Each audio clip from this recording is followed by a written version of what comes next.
My name is Ella, and I don't remember exactly when I first realized I was different from my sister Sarah. Maybe it was when I was 7, and she was 4, watching her play with dolls while I helped Mom with dinner. Or perhaps it was during all those afternoons when I'd peek through our kitchen window, watching other kids playing outside while I scrubbed dishes that were almost too high for me to reach. "Ella, homework done?" Mom would ask every day after school, her voice sharp with expectation. "Yes, Mom," I'd reply, already tying on the 2 big aprons she'd bought me for my 6th birthday. A practical gift, she'd called it. "Good. Now help me with dinner." "Sarah, honey, you can go play." Sarah would skip off, her dark pigtails bouncing, while I'd stand on my tiptoes to reach the counter. Even at 7, I knew better than to complain. "She's still little," Mom would say whenever I tried. "You're the big sister. You need to help out." Dad wasn't any different. He'd come home from work, ruffle Sarah's hair as she showed him her latest drawing, usually done during homework time, then turn to me with that look I knew too well. "How were your grades today, Ella?" Not, "How was your day?" or "What did you learn?" Just grades, always grades. "All A's, Dad," I'd say, and he'd nod like that was the minimum he expected. Because it was. Our house wasn't big, a modest 2-story in a middle class. My friends lived nearby, but I rarely saw them outside of school. There was always something that needed doing: dishes, laundry, helping Sarah with her homework, even though she rarely paid attention, or studying to maintain those perfect grades. I remember one particular afternoon when I was 10. I'd just won first place in the regional math competition, and my parents were beaming as my teacher praised me.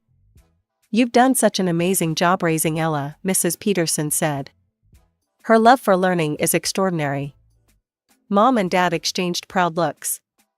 "Well, we've always encouraged her to read," Mom said, her hand on my shoulder. "Haven't we, Ella?"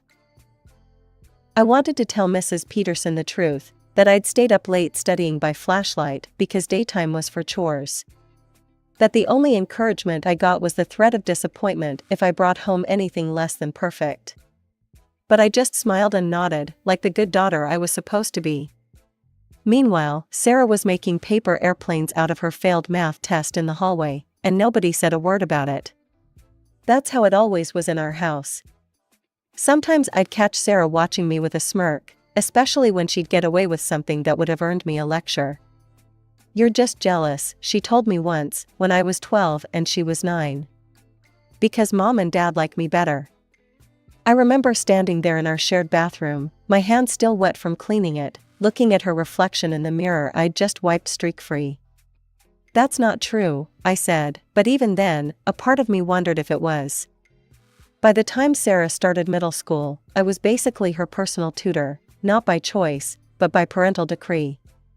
Every afternoon, I'd sit with her at the kitchen table, trying to explain basic algebra while she texted under the table. "Sarah, you need to pay attention," I'd say, exhausted after my own school day and chores. "Why? You'll just end up doing it for me anyway," she'd reply with that irritating smirk of hers. And she was right, that's exactly what would happen. "Ella, why isn't Sarah's homework done yet?" Mom would inevitably ask, hands on her hips. "She's not focusing." "Then make her focus. You're supposed to be helping her." So I'd end up doing Sarah's homework while she watched YouTube videos, because it was easier than dealing with Mom's disappointment.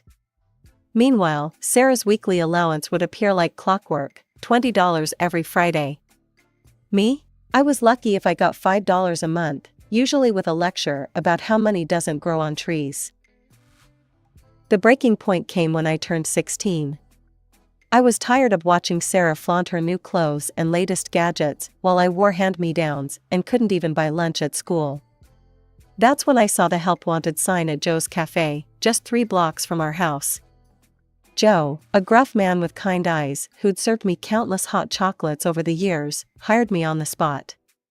The work was hard, waiting tables, cleaning up spills, dealing with grumpy customers, but it was mine. For the first time in my life, I was earning my own money. That first paycheck felt like freedom in my hands, $850 for a month of part-time work. I should have known better than to leave it on my desk. Ella, Mom's voice rang through the house that evening. Come down here right now. They were both waiting in the kitchen, my paycheck on the table between them. Dad looked stern, Mom disappointed, expressions I knew all too well. Why didn't you tell us you were making this much? Dad demanded. I just got paid, I stammered. Well, since you're living in our house and eating our food, you'll be giving us half of this, Mom declared.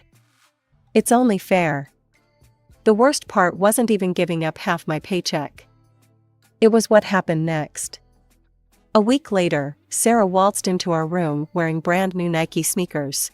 Look what Mom and Dad bought me with your money, she sang, twirling around.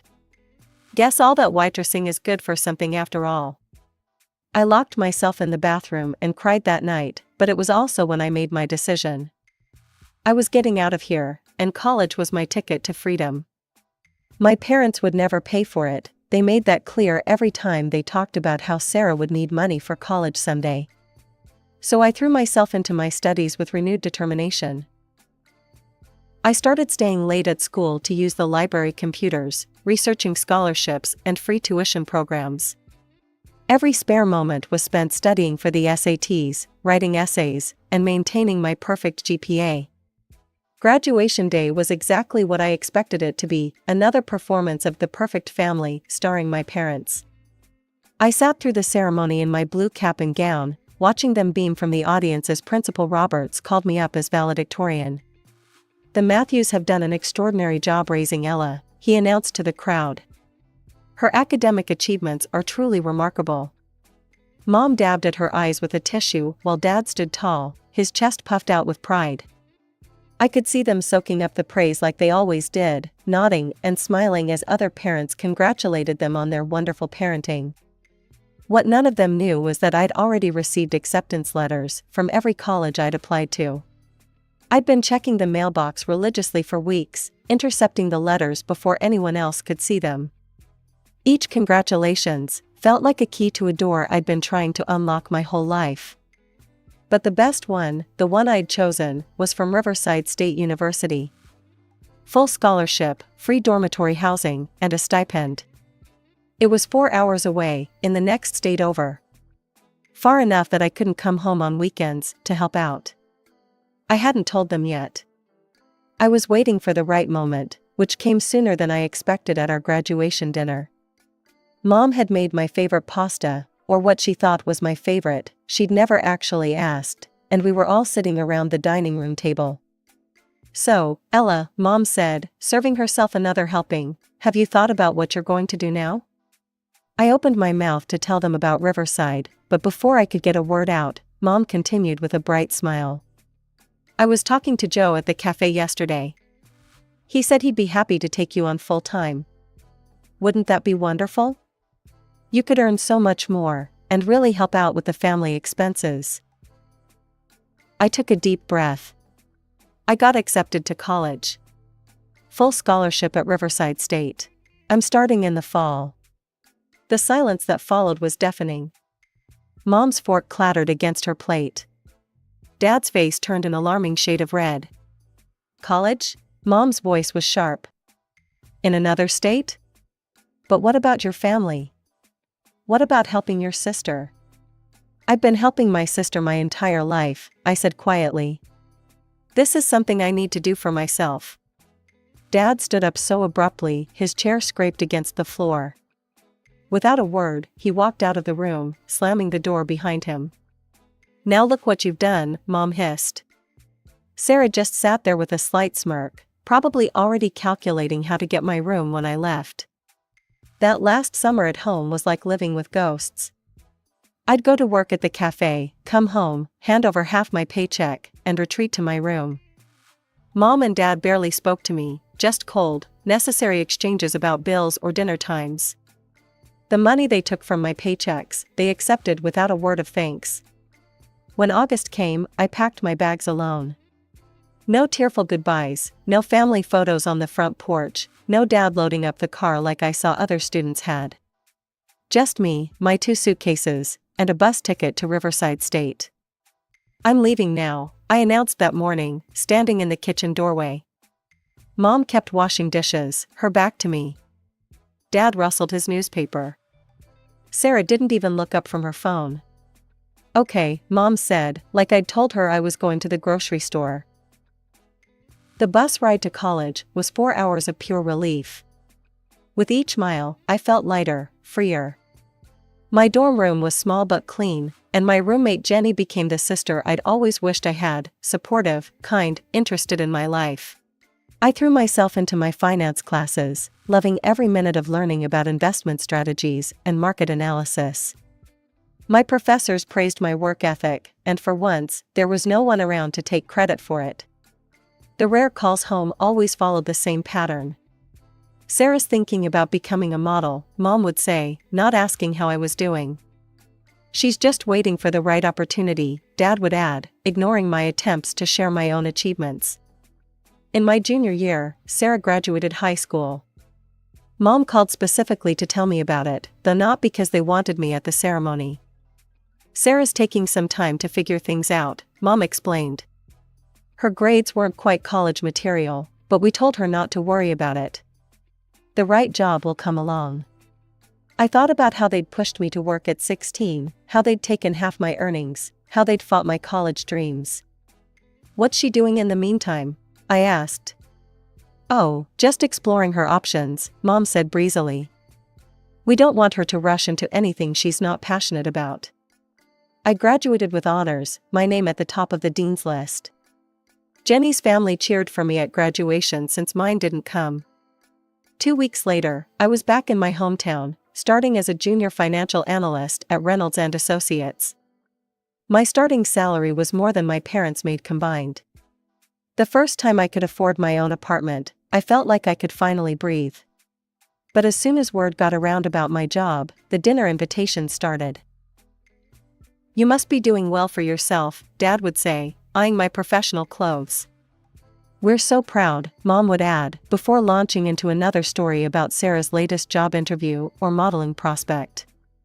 Sarah would sit across from me at these dinners, still glued to her phone, still looking for the right opportunity at 19. She hadn't worked a day in her life, but somehow that was fine. I was the one they looked to with expectant eyes, dropping hints about bills and home repairs. The property taxes have gone up so much, Mom would sigh. It's hard to make ends meet these days, Dad would add. So I started giving them money, $500 here, $1,000 there. But their hints kept coming, their expectations growing with each deposit I made. The more I gave, the more they seemed to expect, like I was making up for the crime of leaving, of building my own life. The day I got promoted to senior financial analyst, I made the mistake of mentioning it to Mom during our weekly call. Within hours, she'd planned a celebration dinner at their house. We're so proud of you, honey, Mom said, but her voice had that particular tone I knew too well. It's wonderful that you're doing so well. Especially since things have been so difficult here. Right on cue, Dad sighed heavily. The company's making cuts again. They've reduced my hours. And these bills, Mom added, pulling a crumpled paper from her pocket. Her eyes were already welling up with tears. I just don't know how we're going to manage the utilities this month. I glanced at Sarah, still absorbed in her phone, wearing designer jeans that I knew Mom and Dad couldn't afford. I wanted to point out that a 22-year-old capable of spending hours making dance videos could probably handle a job application or two. The words were right there on my tongue, but I swallowed them back. Then Mom dropped the bomb. You know, Ella, she said, reaching across the table to pat my hand, we've been thinking. You're spending so much on that apartment of yours. Why don't you move back home? You could save money, and we could help each other out. I felt like I was 16 again, watching my hard-earned money disappear into their pockets. The thought of giving up my peaceful apartment, my independence, my space, it made my stomach churn. But as I opened my mouth to refuse, I saw the familiar guilt-inducing looks on their faces. Okay, I heard myself say, and watched their faces light up with joy. A week later, I was back in my childhood bedroom. The room felt smaller than I remembered, or maybe I'd just grown too big for it. I laid down my conditions quickly. I'll help with the bills and groceries, but I won't be cooking or cleaning. I did enough of that growing up. Mom agreed immediately, too quickly, really. It wasn't until I heard Sarah's outraged shriek the next day that I understood why. "What do you mean I have to clean?" she wailed. "I don't even know how to use the vacuum cleaner."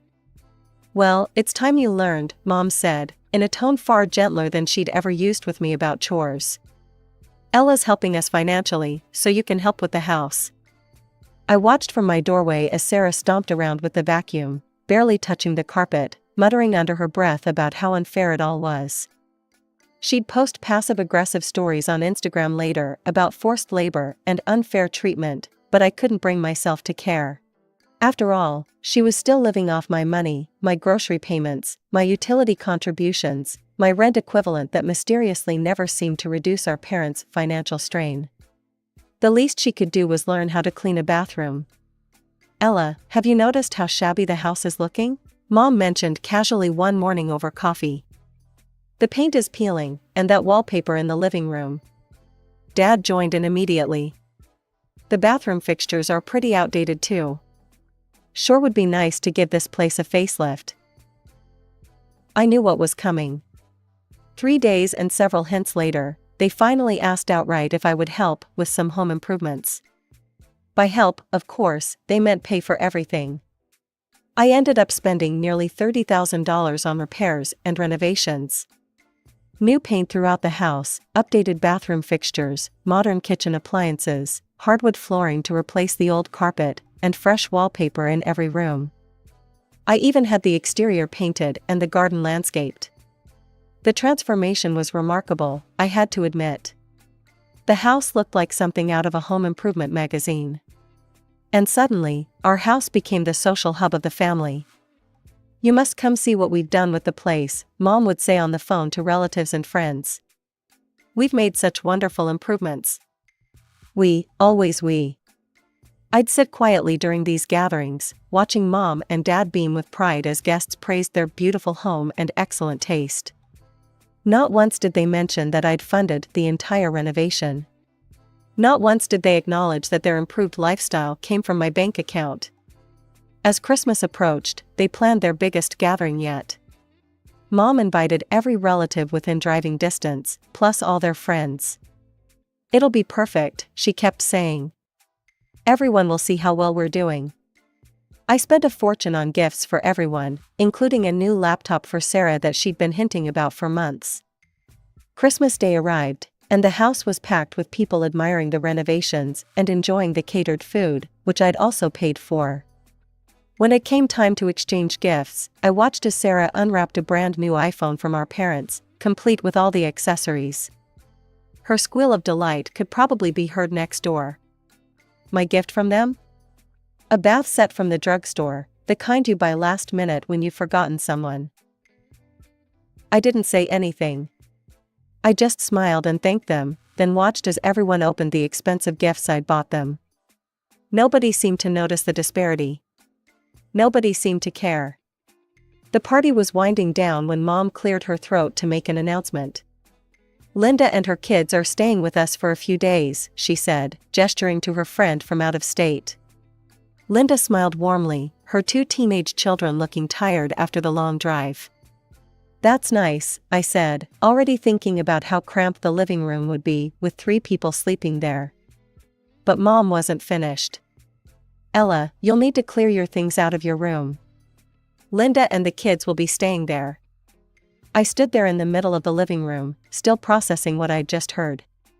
Linda and her kids shifted uncomfortably, clearly sensing the tension. "They can stay in the living room," I suggested, trying to keep my voice level. "We can set up the pull-out couch and bring in the air mattress." "Don't be ridiculous," Mom snapped. "They're guests. We can't make them sleep in the living room, they'll be uncomfortable there." The irony of her concern for their comfort hit me like a slap. "And what about my comfort?" I asked, feeling heat rise in my cheeks. "Did you think about that at all?" Dad waved his hand dismissively. "Stop making a scene. Just pack your things and move to the living room. It's only for a few days." I looked around at the house I'd renovated, at the Christmas decorations I'd paid for, at the presents I'd bought. Something inside me snapped. Why can't they stay in Sarah's room? The silence that followed was deafening. Sarah's head snapped up from her new iPhone, her mouth hanging open. Mom and Dad looked at each other like I'd suggested setting the house on fire. I can't believe you'd even suggest that, Sarah sputtered. That's completely out of the question, Mom said firmly. Why? I pressed. Why is it okay to displace me but not her? Mom's face turned red. You're embarrassing me in front of my friend, she hissed. This is not how we raised you to behave. If you can't show proper respect in this house, Dad thundered, then maybe you shouldn't be here at all. Get out, Mom added, her voice shrill. Get out until you learn some manners. I looked at them, really looked at them. At Mom's self-righteous anger, at Dad's red face, at Sarah's smug little smile. Not one of them seemed to remember or care that I was the one who'd paid for the roof over their heads, the food on their table, the presents under their tree. I didn't remind them. Instead, I walked upstairs to my room, the room they wanted to give away, like it was theirs to give. My hands were steady as I packed my suitcase, as I made calls to find a hotel or hostel that had vacancies on Christmas night. The Paradise Inn, a small hostel on the edge of town, had one room left. I booked it immediately. 20 minutes later, I walked down those beautiful hardwood stairs I'd paid for, carrying my suitcase. Nobody tried to stop me. Nobody said a word. Sarah just smirked and went back to playing with her new iPhone. The Paradise Inn wasn't much, a small room with a lumpy bed and a bathroom down the hall, but it felt more like home than my parents' house had in years. I spent New Year's Eve there, alone with Chinese takeout and my laptop, searching for apartments. I found a one-bedroom apartment in a modern complex across town, far from my parents' neighborhood. My phone buzzed constantly those first few days, texts and calls from my parents and Sarah. I didn't read or answer any of them. I bought furniture I actually liked, not just what my parents would approve of. Painted the walls colors I chose. Created a space that was entirely mine. 2 weeks after I moved in, Mom finally caught me off guard. I answered my phone without checking the caller ID, a mistake I wouldn't make again. The utility bills are due, she said without preamble, her voice sharp and demanding. Linda and her kids are gone now, so you can come back. Your room is waiting. I almost laughed at the absurdity of it. No hello, no apology, just another demand. No, I said quietly. What do you mean, no? She sounded genuinely confused, as if the possibility of my refusal had never occurred to her. I mean no, Mom. I'm not coming back. And I'm not paying your bills anymore.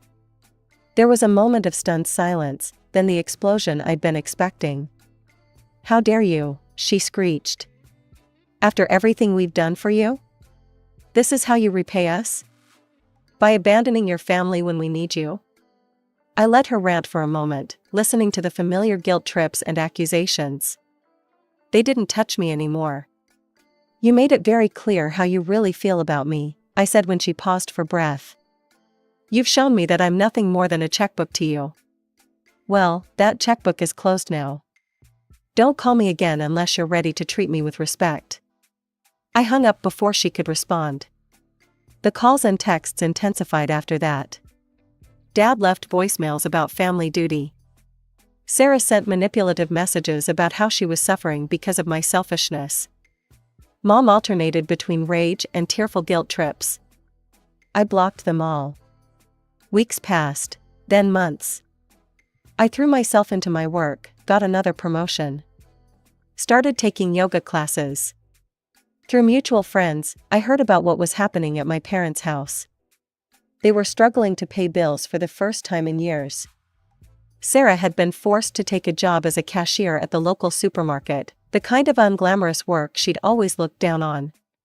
She was apparently terrible at it, constantly calling in sick and complaining about having to stand all day. Mom and Dad were telling anyone who would listen about their ungrateful eldest daughter who had abandoned them in their time of need. They'd spin elaborate tales about all they'd sacrificed for my education, none, how they'd supported my career, they hadn't, and how I'd betrayed them as soon as I found success. Some people believed them. Let them. The truth was, I'd spent 25 years being the person they wanted me to be, the dutiful daughter, the responsible one, the family ATM. Now it was time to be myself.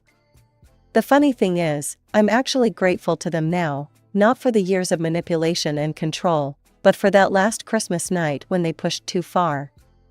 Sometimes you need to lose everything to find yourself.